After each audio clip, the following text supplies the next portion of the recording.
How's it going, team? Max Kerr here again for Dr. Kerr Shares a Study. Today, what I'm going to dive into a little bit is bruxism. Sometimes people say I clench and grind, I have TMD.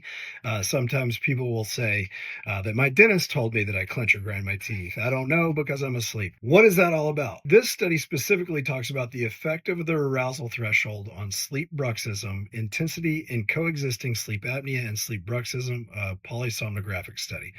What are all those words? Well, sleep bruxism is clenching and grinding while you're asleep.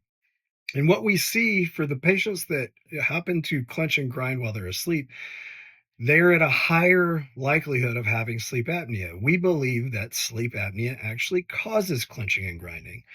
If you can imagine, if I were to come up to you and try to choke you, the first thing you're going to do is bring your teeth together, trying to protect your neck. Because when we bring our teeth together, the body's protective mechanism actually dilates the muscles of the upper airway, and it actually protects the airway. And so, from a polysomnogram or an in-lab sleep study, what we see is when people actually fall asleep and then they go through an apneic episode, they are aroused, and when they're aroused, what ends up happening is they clench and grind their teeth. Now, this specific study, what it's talking about is people that have a low arousal threshold, meaning when they have a lower arousal threshold, meaning they tend to get woken up easily, or they sleep lighter, they are much more likely to have sleep bruxism, or they happen to clench and grind their teeth.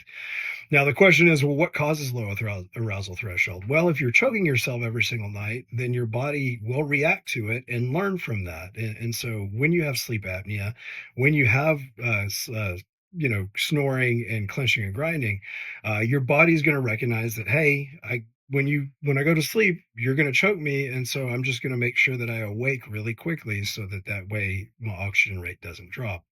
And so, why am I bringing this to you? Well, if you do, or if anybody says you clench and grind your teeth, if you notice you clench and grind your teeth, you have some degree of jaw disorder, or your dentist says you clench and grind your teeth, I think it's a really good idea to get a home sleep test, because that could be a symptom of sleep apnea, and we know how horrible sleep apnea is.